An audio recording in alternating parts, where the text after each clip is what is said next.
सकाळी उठून ब्रह्मांड नायकाला नमस्कार केला आणि कॉफी न पिताच जिमला जाऊन आज बॅक आणि बायसेपचा वर्कआउट केला. इकडे घरी बायको चपाती गोल करायचा निष्फळ प्रयत्न करत होती. मग मी असा गोल गंध लावून छान छान देवपूजा केली. तोपर्यंत लेकीने रामकृष्ण हरीवर छान ठेका धरला.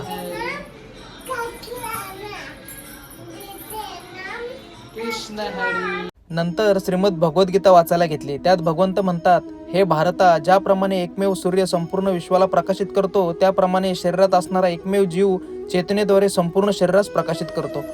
इकडे लेक सकाळ सकाळ मोबाईल बघत होते म्हणून कडक दम टाकला आणि मग आम्हाला असं रडायला आलं आणि मोबाईल दिल्यावर असं गोड हसू आलं बरं का. आज आम्ही बाप लेकीने तूप टाकून दूध चपाती खाल्ली. नंतर आई बापाचा पाय घेऊन लेक अशी लाड घालत होती. नंतर विठोबाला आणि सूर्यनारायणाला नमस्कार करून ऑफिसला गेलो. बाकी काय हो, चालायचंच नाही का.